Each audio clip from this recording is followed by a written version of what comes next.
subscribe. Tariq Radio.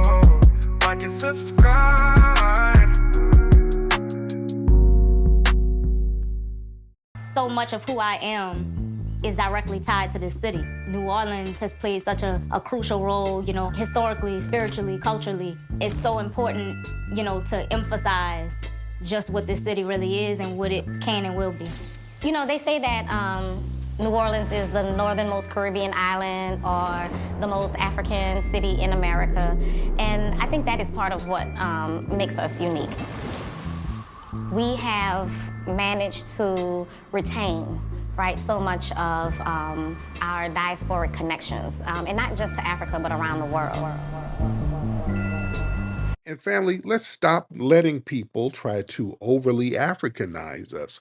Like I was saying earlier, I saw something from Essence on their Twitter and I retweeted it. Um, they were talking about New Orleans. There was some woman talking about New Orleans. And she was, oh yeah, New Orleans, the culture of New Orleans is so great and whoop-de-whoop. And people consider New Orleans the northern part of the Caribbean. Like, what? Yeah, and there's just so much African influence here. And yeah, New Orleans is basically part of the Caribbean. Oh, goodness. Look, New Orleans is not no damn Caribbean. They've been really, the media and the dominant society, they try to crowbar Caribbean culture onto New Orleans. And there's a reason why they keep trying to erase the foundational Black American influence of New Orleans. And New Orleans is one of my favorite cities. New Orleans, that's one of my, I love New Orleans. And I just think it's disrespectful for them to try to erase the foundational Black American culture there and attribute it to so many other things. So there's a reason why they do that. And you know, you got the Super Bowl happening out there. But one thing they want to do, one of the reasons why they have to Africanize or project another culture onto New Orleans and make foundational Black American culture invisible. See, you want to maintain white European dominance in history. See, they frame New Orleans as an extension of European culture by highlighting the French influences and downplaying all the FBA contributions. So they'll try to reinforce the idea that everything that's culturally significant of New Orleans has French European origins, you see. And also what they'll do, they'll use the Creole distinction and they'll do some ethnic manipulation with that. See, the word Creole, that's been strategically used to separate certain Black New Orleans from their foundational Black American identity. Because, see, many Creoles are foundational Black Americans. But the distinction, that often gives the air of a Caribbeanness because there's Creoles in the Caribbean. You know what I'm saying? So certain things that's in New Orleans where people are called Creole, they're like, well, yeah, there's Creoles in Haiti and there's Creoles in Jamaica. So yeah, it's like the Caribbean. No, it's not. It's not. Just because that word is still floating around, that don't make it Caribbean. Many Creoles are still FBA. Also, what it is too, the tourism industry is real big in New Orleans. And they have to do that French branding of New Orleans because see, New Orleans thrives on tourism. So you market the city as exotic to a certain degree, like French or Caribbean, so it can attract global tourists. See, by acknowledging that most of the culture was built by foundational Black Americans, you can't align that romanticized European imagery that fuels the tourism economy. New Orleans is Black as hell. All right, let's be very clear. That's a Black ass city, a beautiful Black city. But they make it seem like there's a bunch of Creoles running around there, a bunch of white Cajuns and Creoles selling crawfish on the streets. You know, that's the tourist image of it. Now, that's a beautiful black city. We got to give them the credit where credit is due. And they have phenomenal hospitality, a foundational black American hospitality. And if they're not trying to Europeanize it, they'll try to Africanize it. While there are now, they got Congo Square, you got African influence. You have the Angola plantation. So there's African influences there, of course. But the culture is not solely contributed to Africa. No, it's not. That ignores all the generations of innovations in the food and just other cultures there that are completely foundational Black American. And they always have to dilute foundational Black American cultural ownership. See, by labeling New Orleans as Caribbean or French, that makes it easier for non FBAs to come on in and claim ownership and then commercialize the traditions without giving credit to the foundational Black Americans that developed the things. You see? That's what they do with hip hop in New York, by trying to throw Puerto Ricans and Latinos in there. They do the same thing with New Orleans. That's why all these other groups be trying to take credit for jazz. Jazz is a foundational Black American creation, but because there were Italians there, they would try to take credit. Um, some Latinos here and there, some Spanish, they'll try to take some credit, talking about the Spanish tinge in jazz. Then there were some Caribbeans who came over after the Haitian Revolution. Then they'll try to contribute that and say, "Oh, there's a bunch of Haitians there." So they always claim jump the culture there because the FBA influence has been diluted, but it's still prevalent and the most dominant. You see. Also, another thing, there's such a resistance to recognizing foundational Black Americans as a unique people, which we are. And I'm glad we've had this delineation movement where we are recognizing and letting the world know we are a unique, distinct ethnic group. Because, see, in New Orleans, other ethnic groups like Cajuns, Haitians, Cubans, Creoles, they're given cultural respect and recognition. Yeah. But see, foundational Black Americans, we're forced into an African box, you think, which basically erases us. See, we're forced to be some damn generic damn Africans. When in New Orleans, foundational Black Americans literally are the culture of New Orleans. Yeah. And then again, they start misrepresenting in the education system. Schools down there and around the world, they teach that jazz and the food and Mardi Gras comes from a mix of French and African traditions, but they rarely acknowledge how the enslaved and free foundational Black Americans developed these traditions into what they are today. That's why it looks different. The vibe is different. The spirit is different. You understand? The food in New Orleans, that shit don't taste like food in France. You understand? It don't. It don't taste like food in Africa either. It don't taste like food in the Caribbean. So yeah, you're not going to give them credit for that because I've heard some. I was arguing with somebody. They were like, "Hey, nigga, Haitian food and New Orleans food is the same, nigga." Dude, they don't have cat sandwiches in New Orleans. What you talking about? No, they don't. It ain't no disrespect to Haiti. No disrespect to Haiti, but no.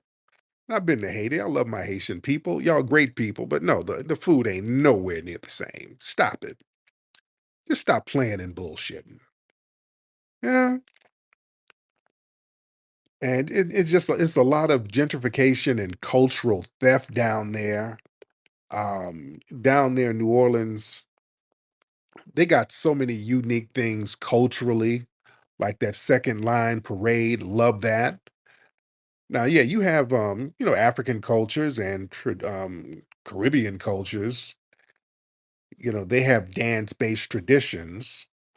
Um, but that second line, that's some fly, unique stuff. It is nothing like New Orleans.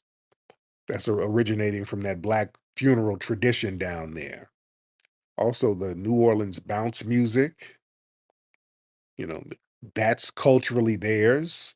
Also, when they do the Mardi Gras down there, they acknowledge the Mardi Gras Indians, the Black Indians. You understand? That's why they have the people dressed up in the Indian outfits. They acknowledge the Black Indians down there because you got to understand they were when many of the European explorers came here, when they were getting over there by the Mississippi River, many of them talked about these black skin um, Ethiopian, which was a term for African, these Ethiopian looking Native Americans they saw around that area. So there were already black natives in that area for years, for centuries. You understand? So part of the traditions today give acknowledgement to that. And also with New Orleans, the speech, man, the speech in New Orleans, the slang in the speech is very unique. They got a distinct style and speaking pattern. Yeah. So just so much unique. There's a lot of very unique things out there in New Orleans that I don't want to see them try to erase and try to give it to Africa, France, or the Caribbean. These are foundational Black Americans in New Orleans who created these cultures. There were little spices and trinkets and toppings from other places to add to the flavor, but the base of it is foundational Black American. The soup is foundational Black American. Yeah, you put a little you put some Caribbean cheese on the soup, you put a little French salt on the soup, but the soup is there. The soup is FBA, you see? And you got to give credit where credit is due. We got to start crediting our people for stuff, family. Let me get my brother Xavier in the building. Brother Xavier in the building. All right. Brothers, Yo, Tariq, what's up, family? How are you? I'm good. I'm good. Yeah, you're talking to one of them Creoles that's from, whose family's from Oh, there. my man. My man. No, remember I was telling you about like Beaumont, Port Arthur, and Oh, Orange. yeah. Well, you're also mentioning Lake Charles and New Orleans, not New Orleans, New Oh, yeah. Orleans. Oh, yeah. So that soup you were talking about, that's called gumbo. Mm-hmm. See, now the thing is, now all the way coming from New Orleans all the way down to Houston, that's all us. Yep. And see, my last name is Guillory. Yeah. So the thing is, my family comes from that region, so I know exactly what you're talking Oh, about. yeah. What time is it in the states? 11:50. Okay, cool. I got it. I caught you just in time. Oh, by the way, that whole entire USA situation. Whoa, Man, man, man. yo, it's time for us to tax these tethers. Yeah. Yeah, man. Yo, hey, hey.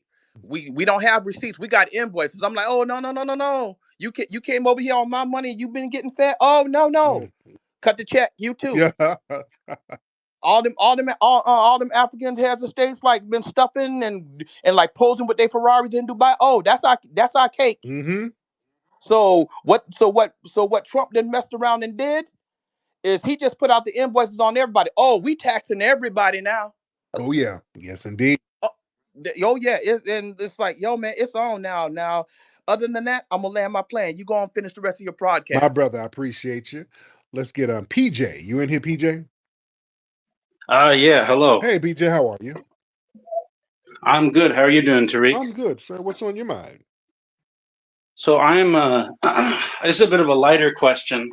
I'm a white guy, if you couldn't tell, but I really love all your movies, Okay. your documentaries, and I was a big fan. I was really excited. I watched the horror movies that you had worked Oh, on, yeah. You. and I was curious.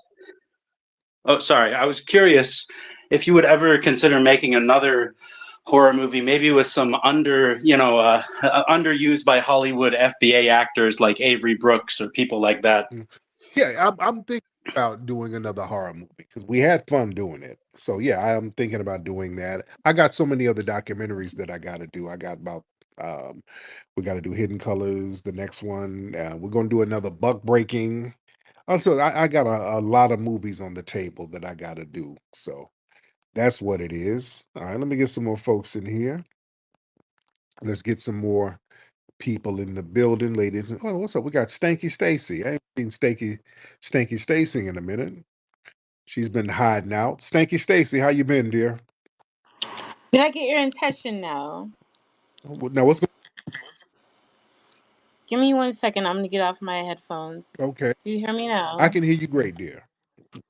Yes. Now I got your attention. Yeah, Like, how are I'm you? good. How you been? Everything good with you? I'm doing amazing. I want to ask you a Go question. ahead, dear. What? Yes. So, what is your biggest? I don't know how to phrase it, but your biggest Big what? thing that rubs you wrong. I guess I don't know. I don't know the word. Thing that rubs you wrong about the Black culture. What rubs me wrong about Black culture? Yes. Only thing that rubs me wrong was we were too inviting to everybody. That rubs me wrong. But now a lot of us are waking up, so I Yes. So today, like right now, I'm gonna put you on the spot. What is going on with you right now? what's going on with me right? Yes, for your popularity to be this big. If you want to kick me off, everybody listening, if he kicks me off, then his balls are smaller than a walnut. So let's go.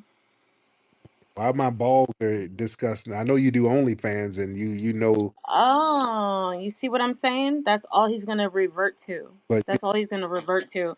I'm an intelligent Black woman. I don't know what you're asking me. Now, Stace, by the way, Stanky Stacy is an OnlyFans girl. So Okay. I don't know what you Thank you for unmuting my mic. Thank you. but I Let me clarify every. just hold on. You're making insults. I don't know what you're asking me. I'm not offended by what you're saying. I don't know what you're asking me exactly. Is this bad built hoe babble? What are you saying, ma'am? What are you saying, Stanky Stacy? And Stacy's she does OnlyFans and she's built very badly. And she has an attitude because I don't think she makes that much OnlyFan money. You know, she's built like a manatee with a lace front. She's funny built, and that OnlyFans money don't really. Oh So what my God. what Nobody laced his gloves. First of all, his gloves were not even laced. Nobody checked them. right? But that's okay because you know what? I could lick you for your scrotum to your No, rectum no, ma'am. because you ain't got nothing. No, I don't want that, ma'am. I reject that and I rebuke that. I rebuke that, ma'am. You don't need to do any more licking. You need to go on a diet because your stomach looks like an inner tube. So you don't need to lick anything ice cream, pickles, nothing. All right. You need to lick some Ozempic to get that stomach and back down. All right. Let me get some more calls. Thank you, Stacey. All right. Big backs matter. All right. Okay, let me get some more people in here. I don't even know what she was talking about. I don't know what she wanted to know. It's like, what rubs me the wrong way? I don't know. Shit, I'm fine. Big back only fan models rub me the wrong way. All right. Okay. Let me see. Y'all raise your hand, family. Let me clean the room. We got to spray the room because Stanky Stacy left a little fish stench. So we got to really spray and get that energy right. All right. All right, let's raise your hands, ladies and gentlemen. What's up, Brother Cornbread? I see you down there. Let's get John Goodman in the building. John Goodman in the building. John, what's up, brother? John, you ready? Hello, Tariq. John, How are you doing I'm tonight? good. John, how are I'm fine. Yeah, so I'm a black Satanist. you? Oh Lord. Okay. A black Satan.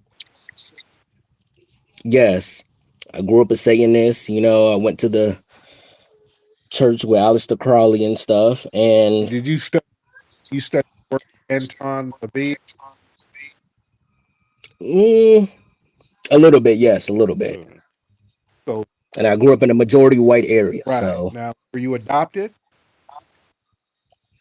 no, I was a black family, Where's a black mom and everything. You know, Where's your family? Not FBA. Where's your they are Oh, FBA. they are. Or Where's your family? Well, my mom's family is from Mumbai, Mississippi, and my dad's family is from Atlanta, Georgia. Really? So Yup. some Southern black folks raised with greatness, and y'all live around. Well, I was raised up here in Iowa, so in the Midwest. Now, what were y'all doing in Iowa? When did your family go? We came up here probably like around the early 2000s. I was probably like around 3 or 4 years old. What made So them move to Iowa? honestly, I don't know. Most of our my aunties, uncles, we all came up here in Iowa from like the South. And, that's interesting. All right, so Yeah, because I've been into Satanism for about 6, 7 years did a now. white girl get? Huh? Did a white girl get you into it? Yeah, just say yeah, brother. This white girl got you. Yeah, I guess you could say that. Yeah, Got you. because I was raised, mainly around a whole bunch of white Right. people. I grew up watching movies like The Craft, and really into the darker Right. side. So you got you some of that white cooch, and he flipped you and got you on Yeah, like a lot. yeah, we did like ritualistic stuff, and Was she into that Wiccan? All that Wiccan they call it. yeah. Like if you watch the movie from The Craft, like with the whole witchcraftery stuff and all that, and or like a lot of black dark eyeliner and all that stuff. A lot of white girls, and maybe Negroes. And are you still with the white girl who got you into it? No, that was a couple years ago. No, not right now. Okay. Nope. All right. So, still, I mean, what are you trying to use hours? What are you trying to do? No, I was just calling up and say what's up because um being around certain black people, they were kind of scared or whatever about how I looked physically because with the dark eyeliner and Are stuff. you one of them emo niggas? Is No. it goth? Well, just like, huh? Is it like goth or emo? What you dress like? Well, I kind of got like a goth look mixed with like if you want to say like how skinheads dress, kind of Huh? like with black leather, yeah, Timberland, black leather boots, Doc Martens. Black, I just pretty much just wear all black. Now, do you guys, my girls you were messing with, were they Nazis? Because a lot of study Nazi paraphernalia. No, not that I'm aware of. No, I don't think so. Okay. So now how old are you? Yeah, You sound like a relatively young. yeah, but I'm 21. So where do you hook up with other Satanists? Are you Huh? I didn't hear no? you. Are you Iowa? Or did you move out of Iowa? No, like I'm still in Iowa. Yeah, I was born in Atlanta, Georgia, but I was pretty much raised majority of my life in Iowa. I was raised like 5 or 6 years in Toledo, Ohio. Yeah. Yeah, around like the hood and stuff. Yeah, so So being a Satanist, you're not dating sisters, ain't dating no date. So are you in a relationship with a white woman now? no, I'm single right now. Single right Okay. now, but I am up here in Iowa with a lot of the state is majority white people up here, so I probably would be another white person if I were to get another relationship. Do y'all have a church of Satan? Oh yes, most definitely. Yeah, it's like a little small building, and when we go there, do ritualistic stuff like drink each other's blood and stuff. Okay. All right. Well, dude, I hope you don't get HIV or hepatitis by drinking white supremacist blood. Uh, so anyway, all right, John. Well, good luck to you, brother. You'll be all right. Okay. It's like some white woman turned him out. Okay. Oh Lord.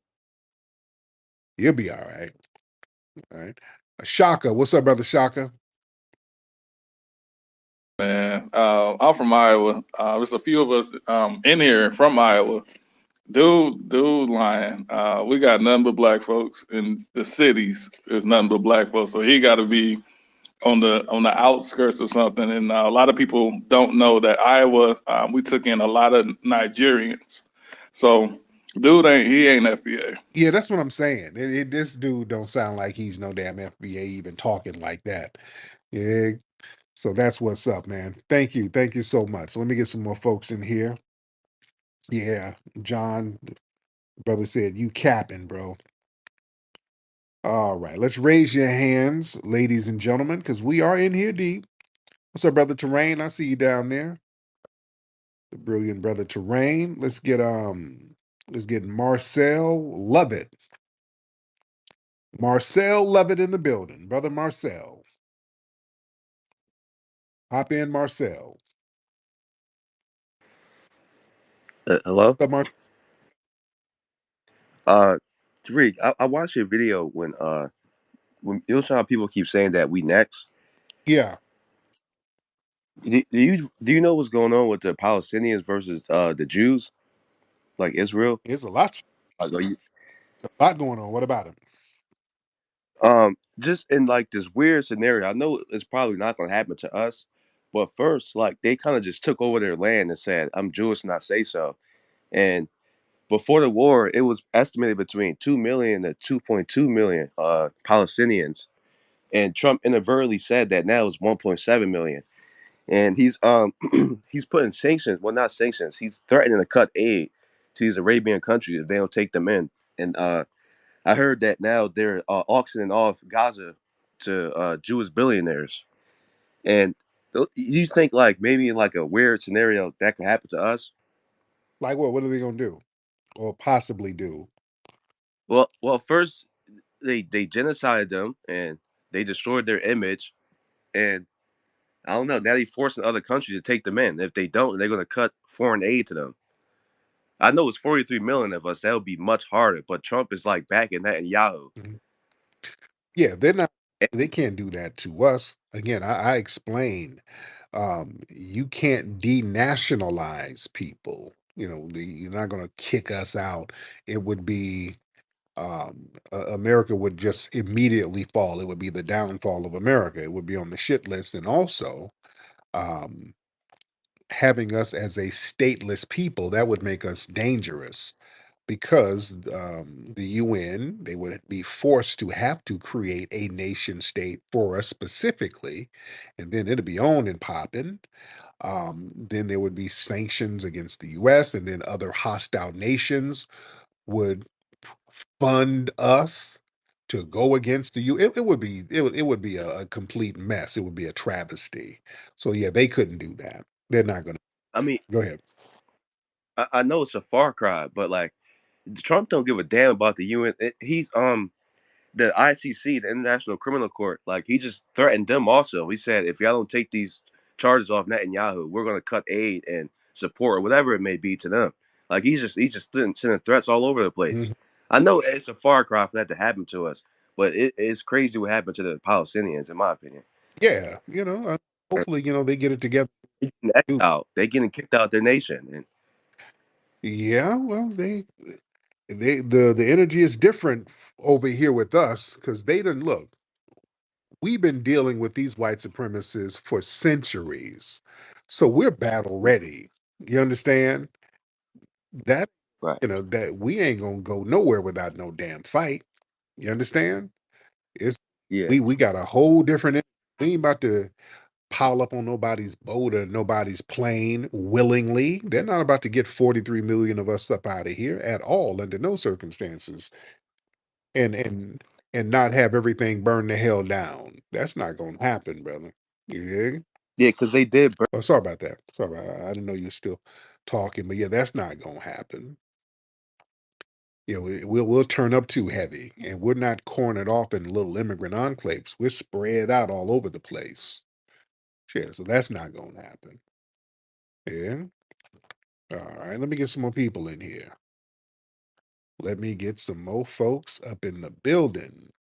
All right, shout out to everybody in here. And the people overseas, let them work whatever they work out. Let them get themselves together. Let them get it together. Should I get Max? Max, yeah. Okay, this is Max is fresh and fits that well, not even fresh and fit. The fresh, he don't even rock with Myron no more. So Myron Gaines is desperate for an audience, and Musty Myron, they're still embarrassed that I roasted them and debated them and made fools of them. They've been very salty for months that I made a fool out of all of them and sunned them.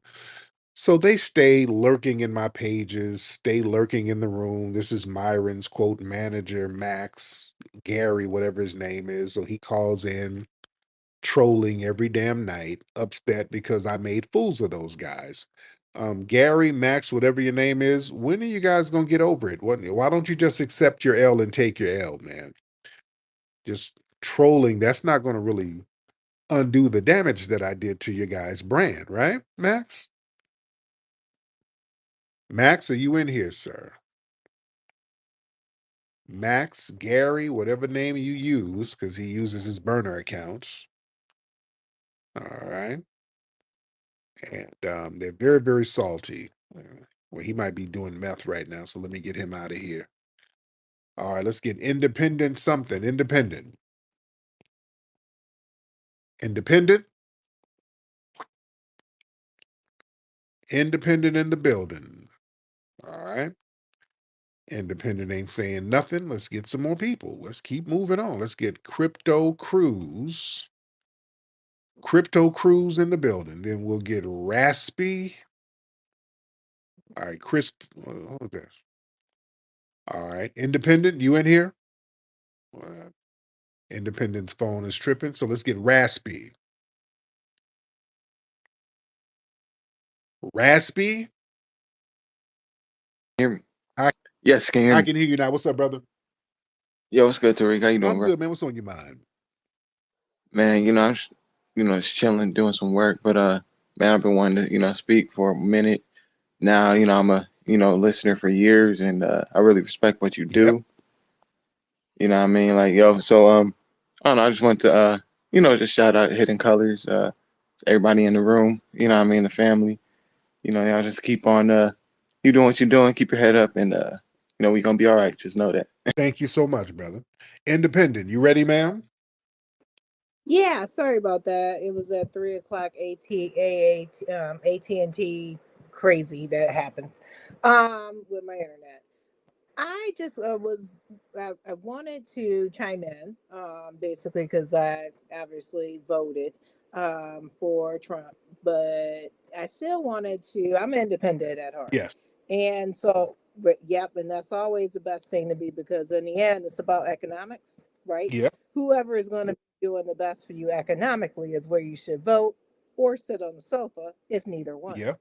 So my concern right now is that I'm seeing a lot of moves happening, especially with federal employees. So I want to put this down here because it's a lot of us black folks that work for the federal government, Mm. and it appears to be, and I'm just gonna say it because that's what I believe. Some white folks now that's like, okay, we can go ahead and use their term, get those in folks out of these federal jobs with these pensions, right? Mm. And this is where this Dodge move is beginning to happen. I'm putting a warning out there because watch these moves because they're trying to do things. Now, do I think they're going to be successful at it? Absolutely not. A lot of these contracts are airtight, especially within the federal government. And even if they try to make a move of not extending the contracts, right? If the contracts expire, that's just going to make it worse and they're going to all be swept out in 2026. But I'm just telling our community to keep an eye on these folks because I think they're feeling themselves a little bit early. Oh yeah. And we know if we couch sit in 2026, that feeling is not going to work so well for them. Right. So they need to watch their steps because they're going too far. Yes, and That's all I have to thank you, beloved.